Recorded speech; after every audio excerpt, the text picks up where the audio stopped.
26 lightning bolts struck the ground one after another from high in the sky. Spiderweb-like cracks spread continuously across the ground. In just a few short minutes, a creature never seen before burst out of the ground.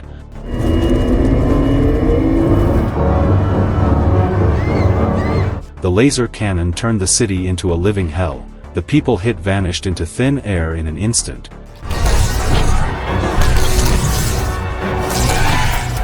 This was a long-plotted extermination plan. It was also the beginning of humanity's march toward destruction. The story began a few days earlier. Strange events had been happening one after another in New Jersey, USA. Recently, it was originally a sunny and breezy afternoon. Suddenly, a strong wind blew and dark clouds covered the sky. Tom, an operator, went to the backyard to check what was happening. He found that a huge eye of the storm had formed. Such a rare sight made him can't help but feel confused. Just as he was deep in thought, the strong wind suddenly died down. The surroundings fell into an eerie silence. It was as if someone had pressed the pause button, but immediately after, a huge bolt of lightning struck in the distance. It startled him and his daughter Kelly, but at this time, Tom still thought it was just a simple weather change, and didn't really take it seriously. It wasn't until a loud thunderclap roared right in front of him, that he realized the seriousness of the matter, and hurried back indoors with Kelly.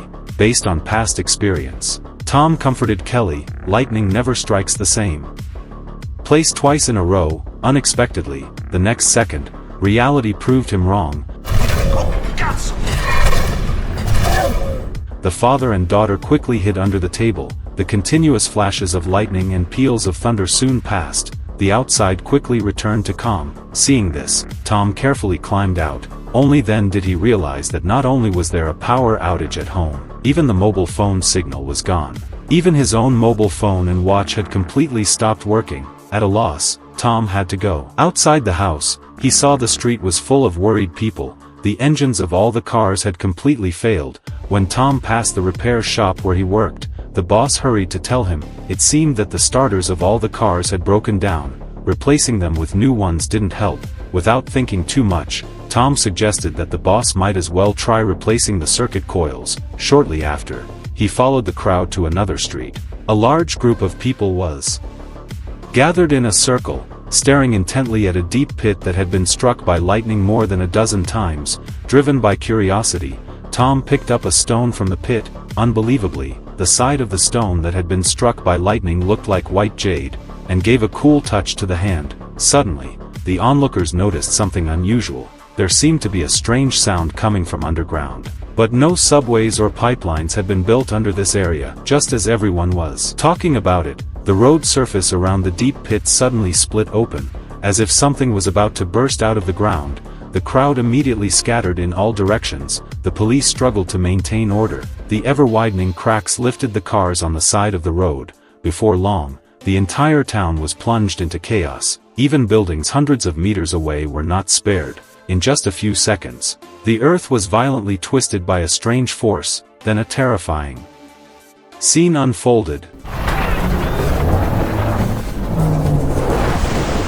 The ground collapsed rapidly. Shards of shattered glass rained down onto the street. People retreated to the side in panic, but still didn't go far. Everyone wanted to see what was about to break out of the ground, but the next second, they would soon regret their decision deeply. Tom was hiding behind a car. It wasn't until a mechanical arm stretched out from the thick smoke and smashed the car in front of him instantly that he was scared out of his wits. Before long, the colossal creature underground woke up completely.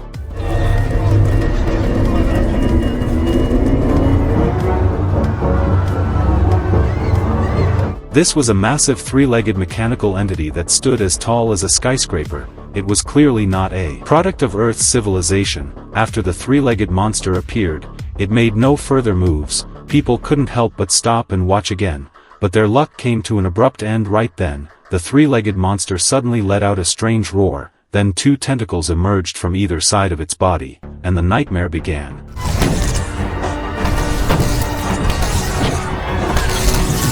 The laser beams hit their targets with perfect accuracy. The people hit vanished into thin air in an instant. Under an attack of this level, humanity had no ability to fight back. A large number of city buildings were destroyed, leaving only a field of ruins.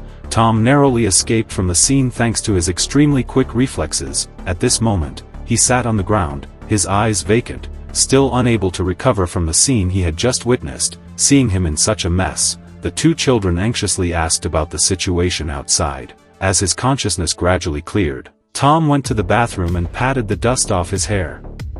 After splashing cold water on his face, he handed a large cardboard box to his son Jack.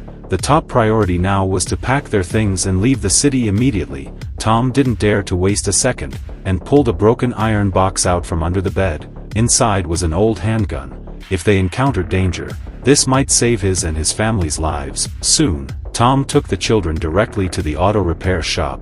By this time, the boss had successfully repaired a car according to Tom's suggestion. Tom ignored the boss's questions, started the car directly, and drove outside.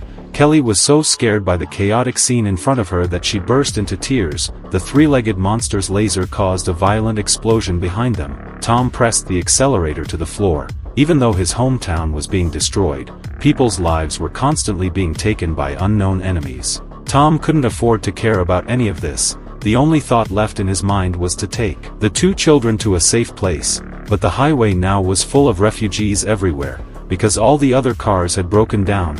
Tom and his family stood out particularly on the road. Tom concentrated fully and didn't dare to relax at all, because he knew well in his heart, in such an apocalyptic world, human nature was 100 times more terrifying than the enemy.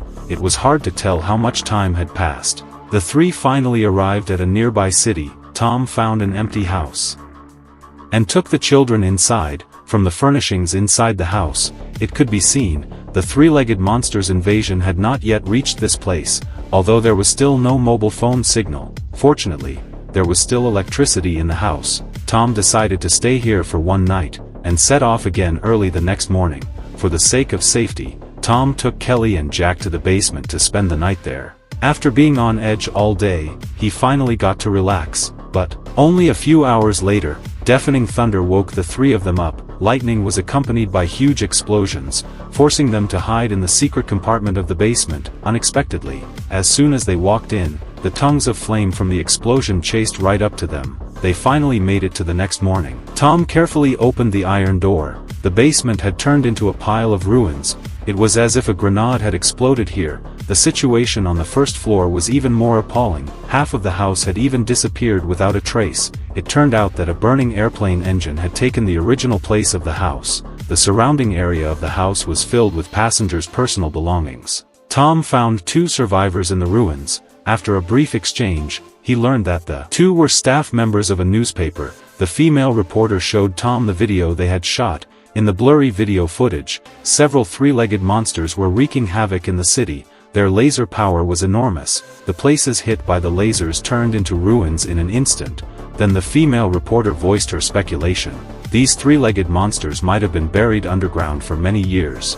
This was a long-planned invasion. Aliens came here through those lightning bolts and controlled the three-legged monsters to launch attacks on humans. Therefore, they must be fully prepared.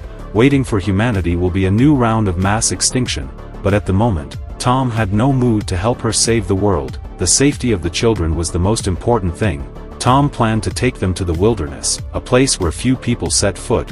Perhaps they could escape the pursuit of the three-legged monsters there. Unexpectedly, halfway there, Kelly cried out that she needed to go to the bathroom. Tom told her not to go far. Kelly walked all the way to the riverbank. At this moment, a corpse suddenly floated by on the river. Then a terrifying scene unfolded. Kelly was so scared that she froze in place. Fortunately, Tom arrived in time and took her away. But shortly after calming his daughter down, Jack suddenly rushed toward a moving military convoy. He shouted loudly at them, trying to make the convoy stop. Tom immediately pulled him back and sharply scolded him for this reckless act. However, Jack had long wanted to prove he could stand on his own. Faced with this large-scale alien invasion, he only wanted to join the military and fight bravely against the aliens. But as his father, Tom would not bear to see his son get hurt, no matter what. After a fierce argument, the father and son stopped talking to each other. Their escape journey was far from over.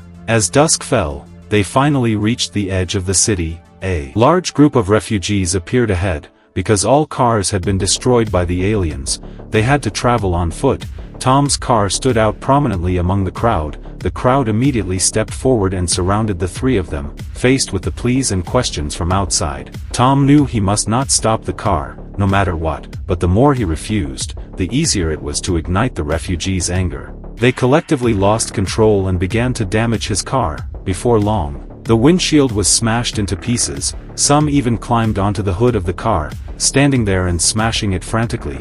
Tom was shocked and stepped on the gas to escape this area, but a large number of refugees blocked their way, leaving them unable to move an inch. All the car windows were shattered in no time. Before any of them could react, the father and son were dragged out of the car. Countless fists rained down on them. At first, Tom tried to fight back, but all he got in return was a severe beating. Watching the crazy refugees scramble to get into the car, Tom could no longer hold back. He pulled out his revolver and fired a warning shot. The clear sound of the gunshot brought the chaos to an abrupt end. Tom didn't dare to waste time. He dragged Jack out of the crowd, but just at this moment, a dark muzzle was pointed at his head. To save his life, Tom had to throw away his gun as ordered. Then he carried Kelly out of the car. The gunman got in the car alone, ready to escape, but the others reacted just like before, swarming forward quickly.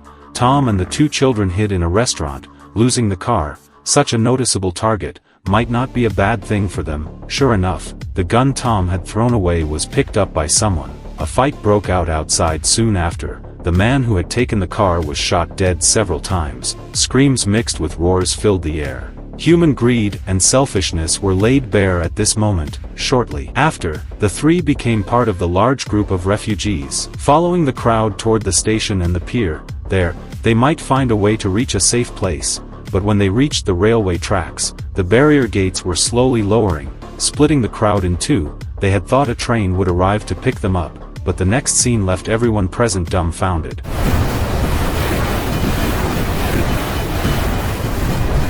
A train engulfed in flames raced past. This sight filled everyone present with utter despair. The hope that had just been kindled plummeted to a new low. They could only keep moving forward. After an unknown amount of time, the crowd reached the nearest pier. The government had arranged a cruise ship here to help evacuate people to another city. Soldiers maintained order at the entrance, and guided everyone to board the ship in an orderly manner. But Kelly suddenly noticed something strange. Birds in the jungle seemed startled, flying up into the sky and scattering in all directions. The next second, a three-legged monster stood up from there. It seemed to have been waiting there for a long time. Seeing this, the crowd was instantly thrown into great panic. As someone was the first to react and flee backward, the scene quickly descended into chaos. Everyone began to frantically push and squeeze onto the ferry bridge. Seeing this situation, several soldiers formed a line to stop them from boarding the ship, because if they continued to let things go unchecked, the situation would surely spiral out of control, and no one would be able to leave here then. At this moment, the three-legged monster was stepping closer and closer to the pier. The captain immediately ordered the mooring ropes to be released, completely disregarding the lives of the people on the pier. The ropes fell rapidly. No one in their path was spared. All were dragged into the water. After the captain started the cruise ship's engines, he was just about to relax his highly tense nerves, but he suddenly and terrifyingly noticed a huge vortex forming rapidly not far away. Immediately after, a towering mechanical body emerged from the water. It turned out that even the sea had alien outposts. The three-legged monster effortlessly flipped the entire cruise ship over in an instant, but this time, the aliens didn't use laser projectiles. Instead, they stretched out countless tentacles to frantically grab people in the water. Humans had no room to resist in the water. Tom and the children fell into the water near the front, narrowly escaping becoming the three-legged monster's targets. The three struggled to swim to the shore, gasping for breath as they watched the crowd being slaughtered in the distance. There was no time for them to rest now. When the three ran over a hill, they saw countless pieces of clothing floating down from the sky with the wind, but their owners were nowhere to be seen. As time passed, early the next morning, the survivors who had endured the night-long catastrophe gathered again. By this time, everyone had no clear destination. All stood there with vacant expressions, at a loss for what to do, and just at this moment, suddenly, lightning flashed and thunder roared over the distant hill. This was the sign of the three-legged monster's appearance. The good news was that military troops had also arrived here, ready to launch an attack on the aliens. Furthermore, the military had even dispatched air support, determined to stop the aliens from advancing even an inch. Further, seeing this situation, the fire in Jack's heart was reignited. Without hesitation, he rushed toward the front line along with the armored vehicles. When Tom saw this, he quickly put Kelly down and told her to wait under a tree. Tom then rushed forward and tackled Jack to the ground, but the only thing in the boy's eyes was a longing for freedom. By this time, the military had already launched an offensive against the enemy. Countless tanks and combat vehicles fired their heavy artillery in unison. Missiles from fighter jets also kept flying toward the three-legged monsters, but incredibly, there was actually a protective shield surrounding the three-legged monsters' bodies. It blocked all of humanity's firepower outside, preventing any damage to the internal machinery. Tom pleaded with Jack earnestly, but the latter couldn't listen at all at this moment. What was even more critical, an elderly couple was standing beside Kelly. They thought Kelly had been separated from her family, so they wanted to take Kelly away with them. Tom would never allow such a thing to happen, so he had to face the most difficult choice of his life. After a fierce internal struggle, he took one last look at his determined son, then he ran back to the tree and pulled Kelly back to his side. When he looked back again, Jack was already nowhere to be seen. Only the wreckage of destroyed tanks was continuously sliding down the mountain. By this time, the outcome of the battle had been decided. Humanity couldn't harm the enemy. Faced with such a situation, Tom could only take Kelly and flee for their lives. Fortunately, the two accidentally found an underground shelter. A man named Harley took them in.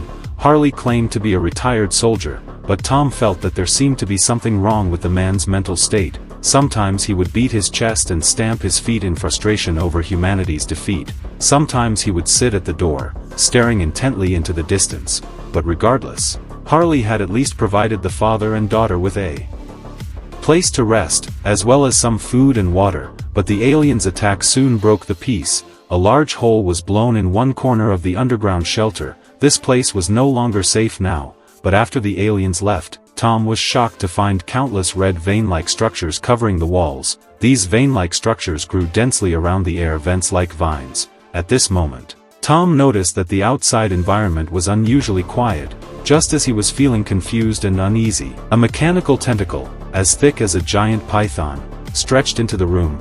There was even a camera-like device at its tip.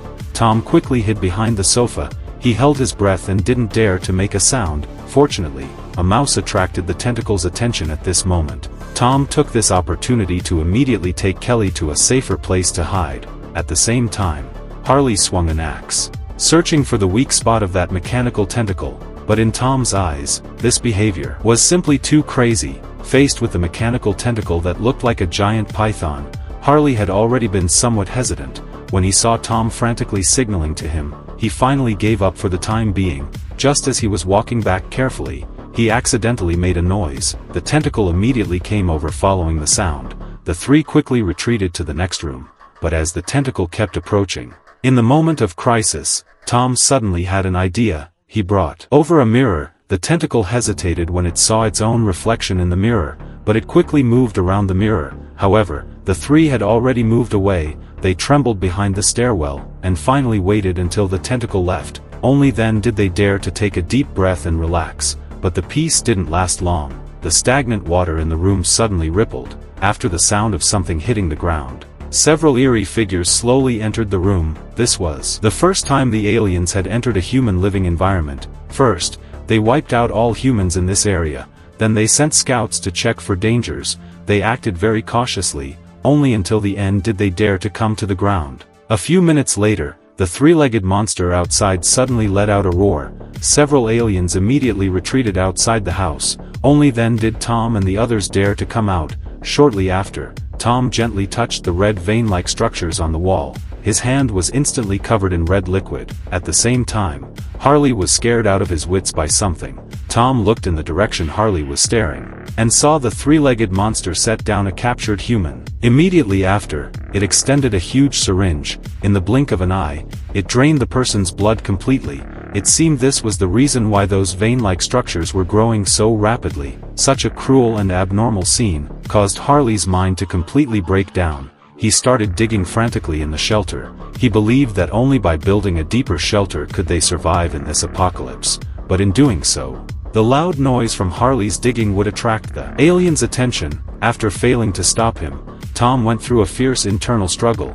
Then he walked inside and locked the door from the outside. Shouts and roars soon came from inside the room, but it quickly fell silent again. After taking care of this potential trouble, Tom fell into a deep sleep with his daughter. In the middle of the night, Kelly woke up dazedly from her dream. Tom suddenly stood up and swung his axe wildly at the tentacle. After a series of heavy blows, he almost cut the tentacle off completely. Seeing the bad situation, the alien quickly retracted the tentacle into its body. With the crisis temporarily averted, Tom was about to check on Kelly's safety, only to find that his daughter had disappeared without a trace. He rushed out of the underground shelter, but was so shocked by the scene in front of him that he froze in place. Everywhere his eyes could see, rivers of blood flowed. The eerie bright red vein-like structures were everywhere. The remains of various animals piled up like mountains. Tom hurried to the top of the hillside, hoping to find Kelly there, but what came into view was a blood-red valley, completely dyed red. This place, which in his memory was once covered with lush green trees, was now unrecognizable. Yet the alien's terrifying destruction had not stopped. At the same time, a three-legged monster suddenly appeared in front of Tom. He was shocked and quickly hid in a car, but the three-legged monster's mechanical tentacles were powerful. It flipped the car Tom was hiding in on the spot.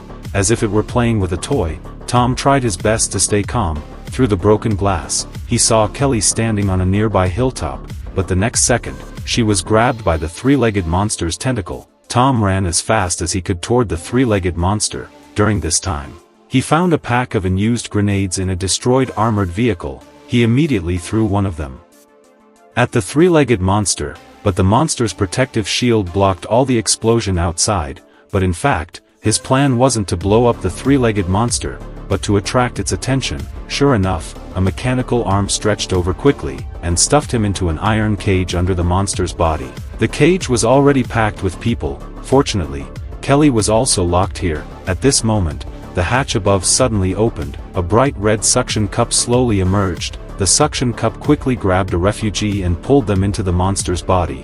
What he was about to face was beyond imagination. Tom comforted Kelly, telling her to stay calm. But suddenly, the suction cup came again.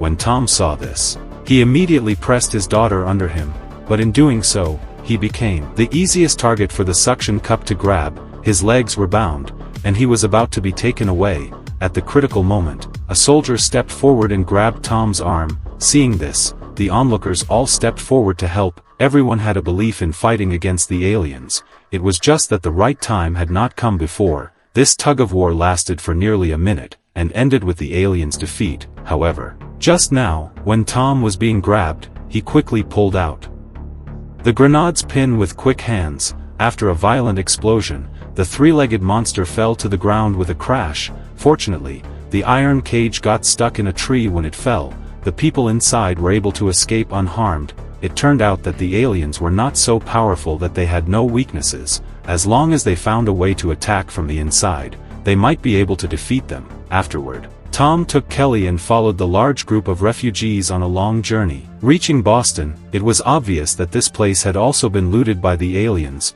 The vein-like structures visible everywhere were enough to prove it. Looking at these roots of evil, Tom felt that something was wrong. He gently broke off a piece of the faded vein-like structure. With just a little force, the structure turned to powder in his hand. It was obvious that, without the nourishment of human blood, these organisms couldn't take root and survive on Earth. Soon after, Tom found a three-legged monster lying on the ground, unable to get up.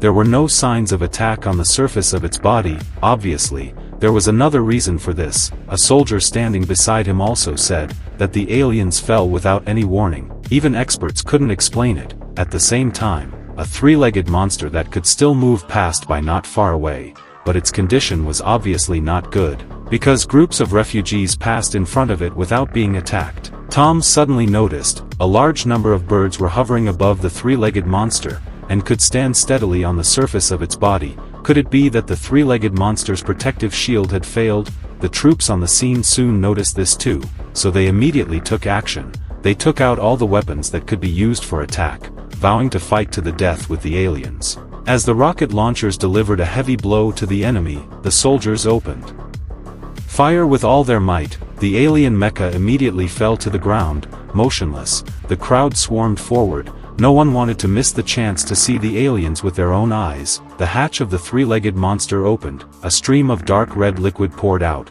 then an arm with 3 fingers slowly appeared in front of everyone.